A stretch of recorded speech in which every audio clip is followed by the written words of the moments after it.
Live only on DAZN, the Ring 6. Teofimo Lopez, the Brooklyn-born king of 140, looks to retain his world title as Shakur Stevenson steps up to become a 4-division world champion. Lopez versus Stevenson, January 31st. Click the link in the description to buy now. What's good, Fight Fam? This is Joey here with Boxing Gems, and today I'll be doing another boxing breakdown where I'll be discussing Keyshawn Davis versus Jamaine Ortiz.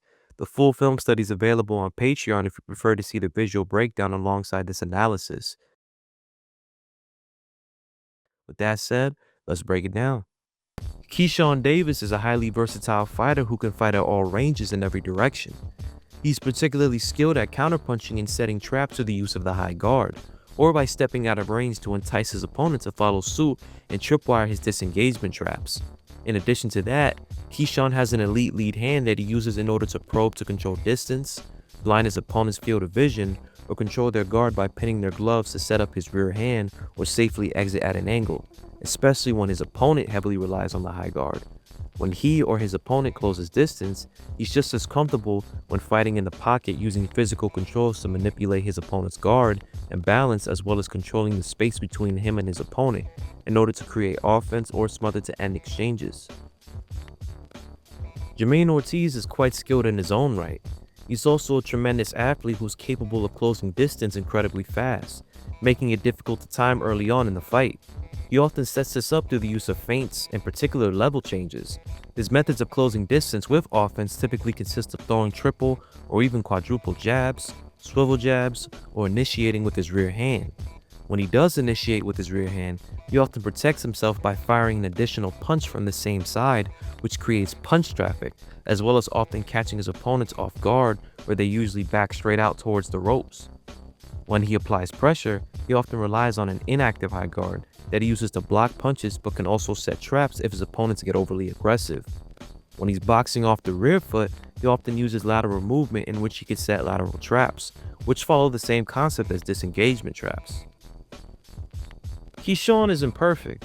Early on in the fight, when his opponents press forward, he often tends to back out in straight lines and where he remains on the line of attack and can be followed out with offense, especially if he's already located near the ropes.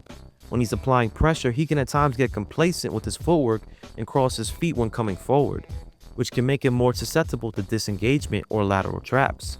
When in the pocket, he often uses the Philly shell. While used properly, the shell can be very effective. Keyshawn can at times keep his arm in the sling without controlling his opponent's lead hand, leaving a gaping hole where he can be caught with overhands or same-side hooks, especially in between punches. Lastly, there are times when he initiates clinches and fails to take control of both of his opponent's arms, which can leave a brief window where they can attack with whichever arm that isn't inhibited. Ortiz's reliance on his athleticism can at times be more of a crutch. While the level change helps in setting him up when he explodes forward to land the rear hand, the frequency at which he does it can make it a tell, indicating to his opponent that he's about to come forward, which can result in them stepping back, disarming the level change altogether, or countering as he comes into range. While Ortiz does use an inactive high guard to apply pressure, there's many openings in and around the guard that can be exploited or physically controlled for both offensive and defensive purposes by his opponent. His footwork when applying pressure only makes him more vulnerable when he shuffles forward into range, steps in rear foot first, or flat out walks into range. All maneuvers break his base and take him out of a boxing stance where he can be attacked with disengagement traps. When he's in the pocket, his inside game can be very inconsistent. Sometimes he uses physical controls along with physicality and he has great success. Other times, he comes in too soft and has his controls and attempts at clinching pushed off. Worst of all, he can abandon this altogether and go into an inactive high guard where he fights in the 50-50, leaving him susceptible to return fire. If he decides to box and use lateral movement, he could tend to do more movement than offense, which can end up losing him rounds if his opponent is very aggressive. While Ortiz may be the slightly better athlete, Keyshawn is a significantly better technician. Ortiz's constant tendency to explode forward with offense makes him that much more likely to run into one of Keyshawn's sharp counters. He has him outclassed at every range. In normal cases, I'd heavily favor Keyshawn. However, his outside the ring issues such as a near year-long layoff, change of teams, as well as moving up to a new weight class leaves questions for doubt regarding his sharpness, focus, and physical ability.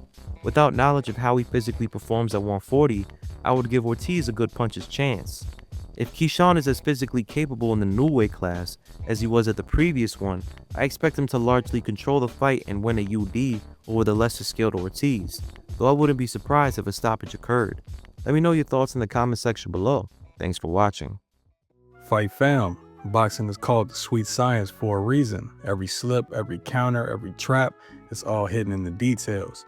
At Boxing Gems, we break down those details frame by frame so fans can see the art behind the fight. If you enjoy our YouTube film studies and want to go deeper down the rabbit hole, Patreon is the place. It helps us keep producing high quality breakdowns without worrying about algorithms, and it gives you exclusive access to the content that can't make it on the YouTube. Get extended live stream breakdowns with more detail and analysis. Ask your own questions in the 24/7 chats, decide what fights or fighters we cover, and get personalized private analysis. Your support means we can keep studying the sport we love and showing why boxing is the most beautiful science. Join the Boxing Gems community on Patreon and let's keep breaking down the fight game together. This is Ryan, professional boxing analyst and founder of Boxing Gems Film Study. Film don't lie.